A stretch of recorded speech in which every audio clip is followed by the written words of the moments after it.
Hello दोस्तों, स्वागत है आप सभी का आपके अपने YouTube channel JMD math point पर। आज फिर से एक बहुत ही शानदार और ज़बरदस्त चैप्टर के साथ हम यहाँ पर प्रेजेंट हो गए हैं। आज के वीडियो में हम लोग डिस्कस करने वाले हैं बहुत ही इंपॉर्टेंट पॉइंट। और इस पॉइंट को जो चैप्टर आज स्टार्ट होने वाला है, इस सचमुच एकदम अद्भुत है। यानी कि सोच नहीं सकते हो कि इतना कंपलसरी है ये चैप्टर, जिससे किसी भी हाल में हर एक एग्जाम में, कोई भी साल का एग्जाम हो, चाहे वो सीबीएसई का हो या वो एनसीईआरटी का हो, कोई भी एग्जाम हो, हर एक एग्जाम में एक ना एक क्वेश्चन हर हाल में वहां पर देखने को मिल जाता है। तो इसलिए इस चैप्टर को बहुत ही भली भांति और बेहतरीन तरीके से हम लोग को चक्कर छुड़ाना है, ताकि किसी भी तरह का क्वेश्चन एक भी, चाहे वो सिंगल मार्क्स का रहे, 3 मार्क्स का रहे, 6 मार्क्स का रहे, कोई भी क्वेश्चन रहे, ठीक है, सारे क्वेश्चन को हम लोगों को पवेलियन पार करना है। तो कोशिश करना है बेहतरीन करने का। तो आइए पहले समझते हैं कि ये चैप्टर में है क्या ऐसा। ठीक है, ये चैप्टर में ऐसा है क्या। ये हमारा एक्सरसाइज जो है वो कौन सा है, ये हमारा एक्सरसाइज का नाम है, बहुत ही बेहतरीन नाम है, ठीक है। इसका नाम है quadratic equation. Quadratic equation, quadratic equation ये चैप्टर का नाम है हमारा, ठीक है। तो नाम से ही पता चल जा रहा होगा, नाम से ही यहाँ पर देखने में सारा चीजें समझ में आ जा रहा है। जिस तरह से पेयर ऑफ लीनियर इक्वेशन पिछले क्लास में हम लोग पढ़े थे, पूरा का पूरा इतना लंबा नाम था और पूरा का पूरा चैप्टर नाम पर ही आधारित था, ठीक है। तो उसी तरह से यहाँ पर नाम से ही पता चल जा रहा है क्या, कि इक्वेशन। ये इक्वेशन मतलब क्या है कि ये क्या है, समीकरण है। तो समीकरण पहले भी हम लोग 3-4 समीकरण पढ़ चुके हैं, तो उसी से मिलता जुलता ये भी है, ये भी वही लोग का भाई है, ठीक है। तो जैसे कि क्या क्या हम लोग पढ़ चुके हैं, जैसे सपोज हम लोग पढ़ चुके हैं कोऑर्डिनेट ज्योमेट्री, कोऑर्डिनेट ज्योमेट्री हम लोग पढ़ चुके हैं, ठीक है। ये पहला हम लोग पढ़ चुके थे। दूसरा हम लोग क्या पढ़ चुके हैं, दूसरा हम लोग पढ़ चुके हैं क्या, दूसरा हम लोग पढ़ चुके हैं pair of linear equation, equation, ये दूसरा हम लोग पढ़ चुके हैं। तीसरा हम लोग क्या पढ़ चुके हैं, पॉलिनोमियल, ठीक है। तो ये तीनों चीजों के बारे में हम लोग पढ़ चुके हैं, coordinate geometry, pair of linear equation और पॉलिनोमियल। इन तीनों की चीजों के बारे में हम पढ़ चुके हैं। और तीनों में क्या चीज हम लोगों को कॉमन देखने को मिलता है, इन तीनों में हम लोगों को कॉमन देखने को मिलता है जो कि है इक्वेशन। क्या है कॉमन, वो कॉमन इन तीनों में क्या है, इक्वेशन। इक्वेशन ये हमारा इन तीनों में कॉमन है। यानी कि कोऑर्डिनेट ज्योमेट्री आप पढ़िए तो इक्वेशन देखने को मिलेगा, पेयर ऑफ लीनियर इक्वेशन में जाइए तो इक्वेशन देखने को मिलेगा, पॉलिनोमियल जाइए तो उसमें भी इक्वेशन देखने को मिलेगा। सारा चीजों में इक्वेशन ही देखने को मिलता है। बट तीनों सारा चीजों में अंतर क्या है, देखो बहुत ही एकदम छोटा सा अंतर है, छोटा छोटा थोड़ा थोड़ा अंतर है, ठीक है। तीनों चारों में सब में क्या क्या डिफरेंस है। सबसे पहले तो ये जो लीनियर इक्वेशन है ना, ये लीनियर इक्वेशन होता है। एक होता है लीनियर,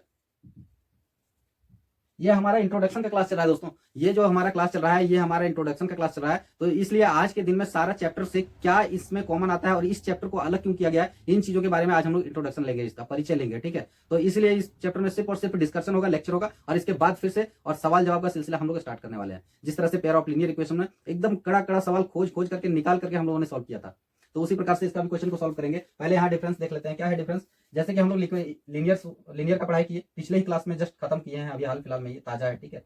तो इसमें क्या था कि वेरिएबल का पावर क्या होता था, वेरिएबल का पावर क्या होता था, एक, ठीक है। ये जो हम लोग एक्सरसाइज पढ़ने वाले क्वाड्रेटिक इक्वेशन, इस ये दूसरा होता था, ये हमारा पहला होता था। डी नंबर में क्या होता था, क्वाड्रेटिक इक्वेशन, क्वाड्रेटिक होता था। और सी नंबर में एक और कौन सा होता था, क्यूबिक होता था, क्यूबिक इक्वेशन होता था, ठीक है। 3 होता था। अब वेरिएबल के पावर में 1 रहे तो लीनियर हो जाता था, वेरिएबल के पावर में क्या रहे, 2 रहे तो वो हमारा क्वाड्रेटिक आ जाता था।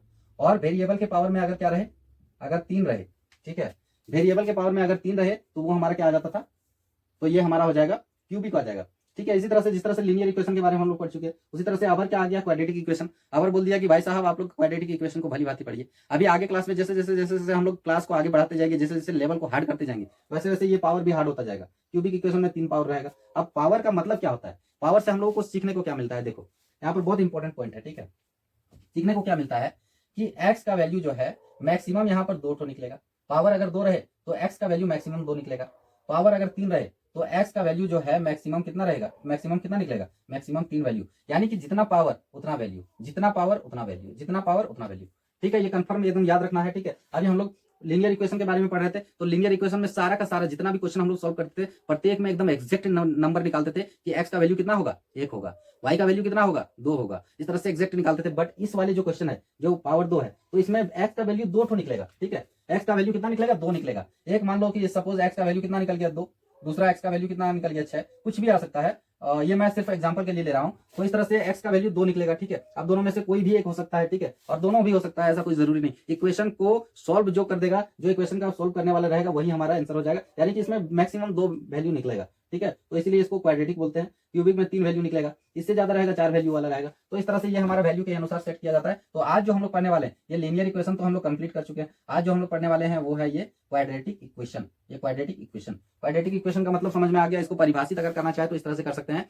कि वैसा समीकरण जिसका हाईएस्ट पावर, जिसका वेरिएबल का हाईएस्ट पावर क्या रहे, 2 रहे, ठीक है। तो वो हमारा क्या हो जाएगा, वो हमारा हो जाएगा क्वाड्रेटिक इक्वेशन, ठीक है। तो आइए इस क्वाड्रेटिक इक्वेशन के बारे में हम लोग पढ़ेंगे। कोऑर्डिनेट ज्योमेट्री में क्या था, कोऑर्डिनेट ज्योमेट्री में क्या था, इसमें यह था हमारा कि जो निर्देशांक जो किया जाता है, जो एक्स और वाई एक्स, ठीक है, एक्स एक्सिस और वाई एक्सिस, इन दोनों के बारे में डिस्कशन किया हुआ है, ठीक है, कोऑर्डिनेट ज्योमेट्री। और इसमें जो चित्र कैसे बनता है, इसमें जो है आकृतियां कैसे बनाई जाती है, जो ग्राफ में आकृतियां कैसे बनता है, उन चीजों के बारे में हम लोग यहाँ पर पढ़े थे। और ये भी हमारा समीकरण से ही मिलता जुलता चीजें था। फिर इसमें लिनियर में ये बता दिया हम। पोलिनोमियल में क्या है, पोलिनोमियल में समीकरण कैसे बनाया जाता है, पोलिनोमियल में समीकरण कैसे बनाया जाता है, इन चीजों के बारे में इसमें डिस्कस किए। उसके बाद 1 पावर वाला, उसके बाद 2 पावर वाला, उसके बाद 3 पावर वाला, इस तरह से करके और भी बहुत तरह का आता है इसमें, ठीक है। और पिछला पेयर ऑफ लीनियर इक्वेशन में एक चीज और भी हम लोग डिस्कस कर चुके थे। क्या डिस्कस किए थे कि इंटरसेक्टिंग, कोइंसिडेंट और पैरेलल वाला, इन तीनों चीजों के बारे में हम लोग डिस्कस कर चुके थे। तो आइए हम लोग देर ना करते हुए क्वाड्रेटिक इक्वेशन को सॉल्व करते हैं। और क्वाड्रेटिक इक्वेशन को बहुत ही बेहतरीन तरीके से हम लोग पढ़ने वाले हैं आज। तो इसको पहले हम हटा लेते हैं और फिर से क्वाड्रेटिक इक्वेशन को सॉल्व करते हैं। तो भाई ये है हमारा क्वाड्रेटिक इक्वेशन। और क्वाड्रेटिक इक्वेशन का जो स्टैंडर्ड फॉर्म होता है, क्वाड्रेटिक इक्वेशन का जो स्टैंडर्ड फॉर्म होता है वो क्या होता है, ax², ठीक है, plus bx plus c equal to 0। यहाँ पर प्लस की जगह माइनस भी हो सकता है, यहाँ पर प्लस की जगह माइनस भी हो सकता है, प्लस माइनस कुछ भी हो सकता है दोनों जगहों पे। बट 3 ठो इसमें टर्म रहेगा। टर्म कितना रहेगा, टर्म 3 रहेगा, ठीक है। कॉन्स्टेंट कितना, इसमें ये वाला जो है इसको हम लोग क्या बोलते हैं, कॉन्स्टेंट। और जो वेरिएबल के साथ चिपका हुआ रहता है, ठीक है, ये जो वेरिएबल के साथ जो चिपका हुआ रहता है इसको हम लोग क्या बोलते हैं, दोनों वेरिएबल के साथ में जो चिपका हुआ है इसको हम लोग क्या बोलते हैं, इसको हम लोग बोलते हैं कोएफिशिएंट। कोएफिशिएंट इसको बोलते हैं हम लोग, जो वेरिएबल के साथ चिपका हुआ रहता है। और ये जो एक्स है, वाई है, जेड है, जो भी रहता है वो हमारा वेरिएबल हो जाता है। और इक्वल टू क्या है उस साइड में, यानी कि एलएचएस होता है। इस साइड को हम लोग बोलते हैं लेफ्ट हैंड साइड, इसको बोलते हैं आरएचएस, ठीक है, इसको बोलते हैं राइट हैंड साइड, और इसको बोलते हैं एलएचएस, ठीक है, इस वाली साइड को। तो दोनों वाली साइड को आप लोग समझ गए हैं भली बात बेहतरीन तरीके से। तो ये है हमारा स्टैंडर्ड फॉर्म। ये क्या है, ये क्वाड्रेटिक इक्वेशन का स्टैंडर्ड फॉर्म है, ठीक है। और इसमें वेरिएबल एक ही होता है, यानी कि सिर्फ और सिर्फ एक्स ही होगा वेरिएबल, सिर्फ और सिर्फ वेरिएबल कितना होगा, एक्स होगा। जो कि पिछले क्लास में पेयर ऑफ लीनियर इक्वेशन पढ़े थे उसमें वेरिएबल कितना था, 2 वेरिएबल था, एक्स रहता था और एक तो वाई रहता था। जैसे कि इस प्रकार से क्वेश्चन आता था उसमें कि 2x + 3y इक्वल टू कितना था, 5 6 7 8 कुछ भी रहता था, ठीक है। तो इस वाले फॉर्म में रहता था, वो इस वाले फॉर्म में रहता था, हाईएस्ट पावर 1 रहता था और 2 ठो इसमें वेरिएबल रहता था। बट यहाँ पर एक्स वाई रहता था, यहाँ पर सिर्फ और सिर्फ एक ही वेरिएबल रहेगा। तो एक वेरिएबल रहेगा तो हम लोगों के लिए बहुत ही बेहतरीन चीज है, ठीक है, बहुत ही बेहतरीन चीज रहेगा। अब पूरे के पूरे फील्ड में सिर्फ और सिर्फ एक ही प्लेयर रहेगा, एक ही मतलब फील्डिंग करने वाला सिर्फ सिंगल रहेगा। तो हम लोगों को तो बॉल को बाउंड्री लाइन में पहुंचाने में देर नहीं लगेगा। तो उसी तरह से यहाँ पर होता है, ठीक है, ये यहाँ पर जो है उसी प्रकार से होता है। तो यहाँ पर देख सकते हैं ये हमारा हो जाता है क्वाड्रेटिक इक्वेशन, ठीक है। जो इस वाले फॉर्म में रहेगा तो वो हमारा क्वाड्रेटिक इक्वेशन रहेगा, जिसका वेरिएबल का हाईएस्ट पावर 2 रहेगा और उसका जो वैल्यू है वो 2 ठो निकलेगा, एक्स का वैल्यू 2 निकलेगा यहाँ पर, और 3 टर्म इसमें रहेगा, ठीक है। 3 टर्म की जगह पर ज्यादा भी टर्म हो सकता है, 3 टर्म की जगह पर ज्यादा भी टर्म हो सकता है, बट स्टार्टिंग में 3 ही टर्म दिया जाता है हम लोगों को, क्योंकि सोल्व करने में। जैसे कि इसमें इसके बाद इसको जब हम लोग तोड़ते हैं, ठीक है, इसको जब हम लोग तोड़ते हैं, अब तोड़ने वाला जब हम इसको हम लोग तोड़ते हैं तो ये दो पार्ट में बढ़ जाता है बीच वाला, ठीक है। ये बीच वाला जो है ये 2 पार्ट में बढ़ जाता है। कैसे बढ़ता है, इस तरह से बढ़ता है, जैसे कि ax² है प्लस bx है प्लस c है, ठीक है। तो ये वाला जो है 2 पार्ट में बढ़ जाता है, ठीक है। तो 2 पार्ट में बढ़ जाता है तो एक टर्म यहाँ पर हो जाता है, दूसरा टर्म यहाँ पर हो जाता है, और ये तीसरा टर्म तो ज्यों का त्यों रहेगा, और ये फर्स्ट वाला टर्म भी ज्यों का त्यों रहेगा, ये यानी ax², ठीक है। अब कितना टर्म हो गया, यहाँ पर 4 टर्म हो गया, 1 2 3 और एक ये 4। अब यहाँ पर कितना टर्म हो गया, 4 टर्म हो गया, ठीक है। अब यहाँ पर कितना टर्म हो गया, 4 टर्म हो गया, ठीक है। यहाँ तो फर्स्ट में हम लोगों को दिया गया था 3 ही टर्म, बट यहाँ पर आ गया 4 टर्म।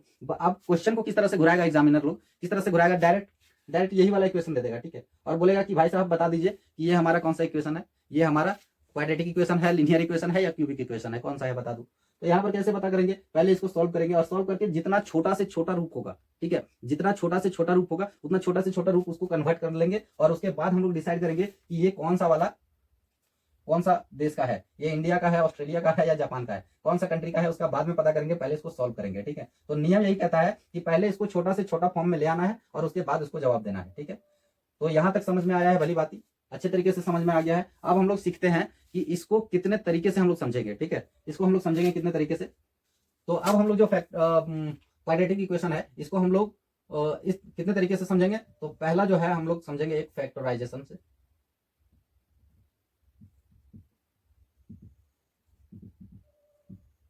फैक्टराइजेशन मेथड से समझेंगे। ठीक है, दूसरा हम लोग जो समझेंगे इसको कौन सा मेथड से समझेंगे, दूसरा जो है squaring both side. Squaring both side ये दूसरा तरीका है इसको सॉल्व करने का। ठीक है, यानी कि x का वैल्यू पता करने का ये एक पहला तरीका है, ये एक दूसरा तरीका है, और एक तीसरा तरीका क्या आ जाएगा हमारा, तीसरा। ठीक है, तो इसको सॉल्व करने का क्या क्या टेक्निक है, क्या क्या हथियार है हम लोग के पास। तो एक तो सबसे पहला है फैक्टराइजेशन मेथड, दूसरा क्या है स्क्वायरिंग बोथ साइड, और तीसरा एक और भी सबसे बेहतरीन है, वो क्या है हमारा फॉर्मूला। फॉर्मूला से, ठीक है, फॉर्मूला से भी हम लोग सेट तोड़ सकते हैं इसको। ठीक है, तो दोस्तों इस तरह से हम लोग ये इन मेथड के सहारे से हम लोग इस क्वेश्चन को सॉल्व कर सकते हैं, इस वाली एक्सरसाइज को बहुत ही बेहतरीन तरीके से हम लोग सॉल्व कर सकते हैं। ठीक है, और ये कौन सा मेथड है, जिस प्रकार से हम लोग लीनियर इक्वेशन में पढ़ते थे ना, ये तीन मेथड से हम लोग इसमें सॉल्व करने वाले हैं। और लीनियर इक्वेशन में कौन कौन सा मेथड से सॉल्व करते थे, तो लीनियर इक्वेशन में कौन कौन सा मेथड से सॉल्व करते थे। पहला क्या था, एलिमिनेशन मेथड, ठीक है, और दूसरा कौन सा था, सब्स्टिट्यूशन मेथड।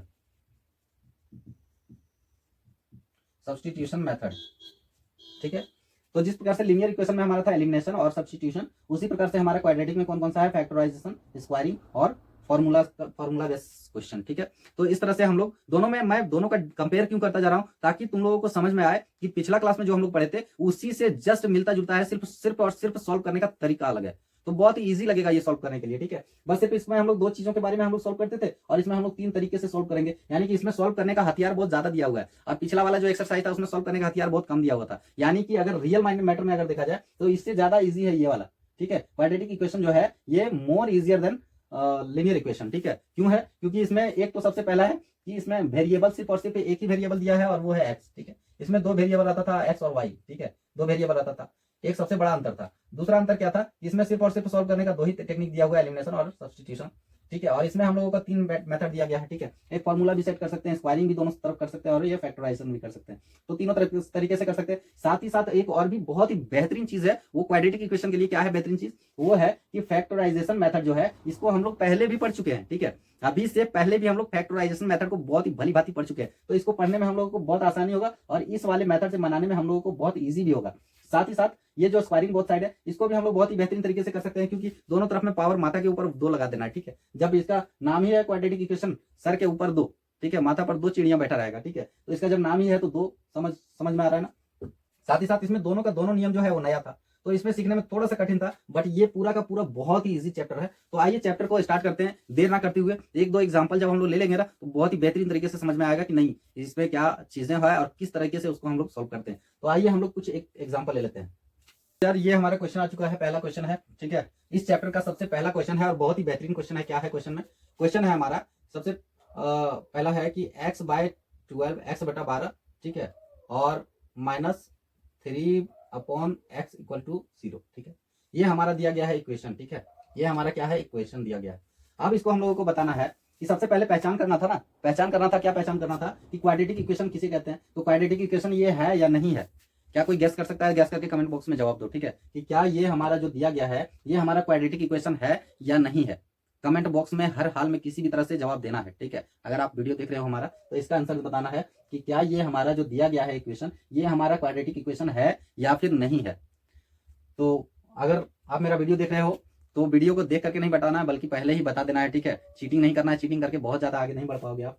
ठीक है, तो यहाँ पर समझना है कि ये वाला हमारा जो इक्वेशन दिया गया है ये क्वाड्रेटिक है या नहीं है। तो इसको हम लोग सबसे पहले क्या करेंगे, सॉल्व करेंगे। मैंने क्या बताया था नियम, मैंने बताया था कि कोई भी क्वेश्चन आ जाए पहले उसको छोटा से छोटा कर लो, उसको जितना काट सकते हो काट दो। ठीक है, उसको पूरा छोटा छोटा जब बन कर दोगे तब तो सब्जी बनेगा ना, कैसे बनेगा। तो इसलिए सबसे छोटा जितना कर सकते हो उतना कर दो, उसके बाद डिसाइड करेंगे कि ये क्या है हमारा। तो सबसे पहले इसको क्या करेंगे, x/12 को यहीं रहने देंगे। ठीक है, और इक्वल टू क्या करेंगे, ये जो नंबर है दिया हुआ सेकंड टर्म उसको उस साइड में ले जाएंगे। ठीक है, तो इक्वल टू 3/12। कितना हो जाएगा, x हो जाएगा। ठीक है, साइड चेंज कर देंगे हम लोग। तो अब साइड, जब साइड चेंज कर देंगे तो क्रॉस मल्टीप्लाई कर सकते हैं ना, क्रॉस मल्टीप्लाई अब हम लोग कर सकते हैं। तो क्रॉस मल्टीप्लाई में x into x equal to x square equal to 12 गुना 3 12 3 36। ठीक है, ये आ गया। अब हम लोग बोल सकते हैं कि ये हमारा क्या है, ये हमारा है क्वाड्रेटिक इक्वेशन। क्वाड्रेटिक इक्वेशन ये हमारा, क्या ये हमारा क्वाड्रेटिक इक्वेशन है ना। क्यों, क्योंकि वेरिएबल का पावर कितना है सर के ऊपर, वेरिएबल का पावर 2 है, इसका मतलब ये हमारा क्वाड्रेटिक इक्वेशन है। इसको चाहे तो सॉल्व कर सकते हैं। x का वैल्यू कितना आ जाएगा, 2 जो है उधर जाएगा तो √36 बन जाएगा, यानी x इक्वल टू कितना बन जाएगा, 6 बन जाएगा। ये हमारा हो जाएगा आंसर। इसको चाहे तो सॉल्व भी कर सकते थे, बट इसी जगह से हम लोगों को पता चल जा रहा है कि ये हमारा क्या है, क्वाड्रेटिक इक्वेशन है। ठीक है, तो आइए अब अगला क्वेश्चन को एक और भी एग्जाम्पल ले लेते हैं। ठीक है, एक और भी बहुत ही बेहतरीन एग्जाम्पल ले लेते हैं। जब जीरो से स्टार्ट कर रहे हैं तो जीरो से हीरो बनना है हम लोगों को। क्या बनना है, सुनाई दिया ना, जीरो से हीरो बनना है। ठीक है, और कोई भी क्वेश्चन को, एक भी, चाहे वो कोई भी किसी भी प्रकार का क्वेश्चन पूछा जाए, उन क्वेश्चन से हम लोगों को लड़ना है। ठीक है, और भली भांति बेहतरीन तरीके से लड़ना है। कौन सा युद्ध करना है, तो एकदम राम बाण वाला युद्ध करना है। ठीक है, ऐसा तीर चलाना है कि सीधा जाकर के नाभि में लगे। ठीक है, तो ये अगला क्वेश्चन हम लोग सॉल्व करते हैं। ठीक है, अगला क्वेश्चन क्या है, कहा जा रहा है हमारा, एक और एग्जाम्पल ले लेते हैं। जैसे सपोज 100x, ठीक है, 100x स्क्वायर ले लेते हैं, -20x ले लेते हैं, और प्लस कितना है, 1 है। ठीक है, ये वाला तो एक और एग्जांपल ले लेते हैं हम लोग, बराबर 0। ठीक है, तो ये हमारा क्या है, ये हमारा क्वाड्रेटिक इक्वेशन है। क्यों है क्वाड्रेटिक इक्वेशन, तो क्वाड्रेटिक इक्वेशन इसलिए है क्योंकि इसका हाईएस्ट पावर जो है वेरिएबल का 2 है, और इसमें दोनों पूरा का पूरा इक्वेशन में सिर्फ और सिर्फ एक ही वेरिएबल है। तो एक वेरिएबल है और हाईएस्ट पावर 2 है, इसका मतलब ये क्वाड्रेटिक इक्वेशन है। तो अब इसको हम लोग सॉल्व करेंगे। इसको सॉल्व करने के लिए फैक्टराइजेशन मेथड का नियम क्या है, समझो पहले ध्यान से। ठीक है, फैक्टराइजेशन मतलब मेथड का नियम ये है, पहले ही मैंने बहुत ही बेहतरीन तरीके से इसका एक स्पेशल वीडियो बना करके मैंने अपलोड कर लिया है। ठीक है, तो उस वीडियो में जाकर के आप लोग बहुत ही बेहतरीन ये जो फैक्टराइजेशन करने का 4 टेक्निक है, और उन चारों टेक्निक को बहुत ही बेहतरीन तरीके से मैंने अपलोड किया है। ठीक है, अगर आप लोग चाहो तो डिस्क्रिप्शन बॉक्स में जाकर के और इसका लिंक पर क्लिक करके और जाकर के वीडियो को देख सकते हो। सारा का सारा फैक्टराइजेशन का टोटल नियम उसमें हमारा दिया गया है। ठीक है, यहाँ पर मैं फिर से थोड़ा सा रिपीट कर देता हूँ। फैक्टराइजेशन मेथड का नियम यह है कि फर्स्ट टर्म जो है, फर्स्ट टर्म का कोएफिशिएंट, फर्स्ट टर्म का कोएफिशिएंट याद रखना है, और थर्ड में जो टर्म दिया यानी कांस्टेंट टर्म, इन दोनों को क्या करना है, मल्टीप्लाई कर देना है इन दोनों को। यानी कि इसको हम लोग बोलते हैं, ये इस फॉर्म में आ गया ना, ax² माइनस bx, ठीक है, और प्लस ये वाला फॉर्म में आ गया, माइनस या प्लस कुछ भी होगा। ठीक है, यहाँ पर भी माइनस प्लस कुछ भी हो सकता है। तो a और c को दोनों को मल्टीप्लाई कर देना है, a और c को मल्टीप्लाई कर देना है, यानी a इंटू सी हो जाएगा हमारा। ठीक है, a इंटू सी, तो a की जगह पर कितना है, 100 है, और इंटू कितना हो जाएगा, c कितना है, 1 है, तो 100 इंटू 1 कितना हो जाएगा, ये 100 हो गया ना। ये दोनों को जब मल्टीप्लाई किया तो 100 हो गया। अब 100 को हम लोगों को 2 भाग में ऐसा तोड़ना है, 100 को 2 भाग में इस तरह से तोड़ना है जिसको जोड़ने के बाद ये -20 आ जाए बीच वाला। ठीक है, ये बीच वाला तो -20 आ जाए। तो अब इसको हम लोग 2 भाग में तोड़ देंगे। ठीक है, ये एलिगेशन की तरह बन रहा है ना, एलिगेशन का ही नियम के अनुसार बन रहा है। बट एलिगेशन अगर तुम लोगों को समझ में नहीं आ रहा होगा तो एलिगेशन एक बहुत ही इंपॉर्टेंट चैप्टर है। ये एक स्पेशल चैप्टर है जिसको मैट्रिक के बाद बहुत सारे बच्चे लोग पढ़ाई करते हैं। ठीक है, कॉम्पिटिटिव वगैरह में पूछा जाता है क्वेश्चन। तो एलिगेशन को इसी तरह से क्रॉस टाइप से हम लोग सॉल्व करते थे। तो यहाँ पर हमारा क्या कहा जाता है कि AC कर देना है, यानी ए को और सी को दोनों को मल्टीप्लाई कर देना है, और करने के बाद जो नंबर आएगा उसको 2 पार्ट में तोड़ देना है। बट 2 पार्ट में ऐसा तोड़ना है कि जिसका प्रोडक्ट कितना आए, प्रोडक्ट कितना आए, इन दोनों का प्रोडक्ट, जिस नंबर को हम लोग तोड़ रहे हैं वो नंबर आ जाए, ये वाला 200। ठीक है, प्रोडक्ट यानी कि 100 आ जाए, और इसका सम जो है, सम कितना आ जाए, सम जो है ये बीच वाला -20 आ जाए। अब ये वाला तो सॉल्व करना है। अब यहाँ पर क्या दे दें, तो यानी कि 10 और 10, ये दोनों को गुना करने के बाद 100 आता है क्या, 100 आ जाता है ना। तो 10 और 10 दोनों को गुना करने के बाद 100 भी आ जाता है, और 10 और 10 दोनों को जोड़ने के बाद 20 भी आ जाता है। बट माइनस कैसे आएगा, तो एक में प्लस दे दो, एक में माइनस दे दो, या तो दोनों में माइनस दे दो। ठीक है, दोनों में माइनस दे दो। तो यहाँ पर माइनस और माइनस दोनों जब मल्टीप्लाई होता है तो हम लोगों का नियम क्या है कि माइनस जब गुना होता है किससे, माइनस से, तो वो हमारा क्या हो जाता है, माइनस माइनस प्लस हो जाता है। ठीक है, यानी कि दोनों को जोड़ना है तो माइनस माइनस प्लस हो गया, 10 और 10 20 हो गया, और साइन बड़ा का लगता है तो बड़ा, यहाँ पर दोनों का दोनों बराबर है तो किसी का भी साइन एक तो माइनस दे दिया यहाँ पर, तो ये हमारा -20 बन जाएगा। अब दोनों में, अब जब ये बीच वाले पार्ट को दोनों का बंटवारा हो रहा है, ठीक है, ये वाला बीच वाला जो टर्म है इसको बंटवारा हम लोग 2 भाइयों में कर रहे हैं, तो दोनों भाई को जो इसका प्रॉपर्टी है, इसका जो प्रॉपर्टी है वो दोनों भाइयों को देना पड़ेगा ना। तो इसका प्रॉपर्टी क्या है, x है, तो x को दोनों भाई को दे देंगे, यानी कि 10x, और यहाँ भी 10x हो जाएगा। ठीक है, अब इसको हम लोग यहाँ पर लिख लेंगे। ठीक है, इसको जो है इस जगह पर हम लोग एंट्री कर लेंगे, इसको हटा देते हैं। तो यहाँ पर क्या हो जाएगा, ये 100x तो जो का त्यों रह जाएगा 100x², और माइनस क्या आ जाएगा, -10x। ठीक है, इसको 2 पार्ट कर देंगे ना, -10x और -10x। ठीक है, और +1, ये जो नंबर है, यानी कि फर्स्ट टर्म और थर्ड टर्म जो का त्यों रह जाएगा, बीच वाले टर्म को 2 भाग कर देंगे, जिस तरह से तोड़े उस तरह से, ठीक है। बराबर में क्या आ जाएगा हमारा 0, ठीक है। अब हम लोग इसको कॉमन ले लेंगे, तो कॉमन लेने के लिए क्या करेंगे, दोनों में से, ठीक है, फर्स्ट वाले दोनों टर्म में से कॉमन ले लेंगे। तो इन दोनों टर्म में अगर कॉमन ले लेते हैं तो क्या हो जाता है कि 10x यहाँ भी है और 10x यहाँ भी है, ठीक है। तो 10x को हम लोग कॉमन ले लेते हैं और अंदर में क्या बच जाएगा, 10 को कितना से गुना करेंगे कि 100 आ जाएगा, ठीक है। तो 10 गुना 10x करेंगे, ठीक है, 10 दह 100 हो जाएगा और x गुना x कितना हो जाएगा, एक्स स्क्वायर हो जाएगा, ठीक है। फिर यहाँ पर अंदर में क्या बच जाएगा, यहाँ पर माइनस माइनस प्लस माइनस हो जाता है, ठीक है। 10x है, यहाँ भी 10x है, यानी एक बार मल्टीप्लाई करेंगे तो 10x को एक बार से मल्टीप्लाई करेंगे तो हाँ 10x हो जाएगा, ठीक है, 10x हो जाएगा।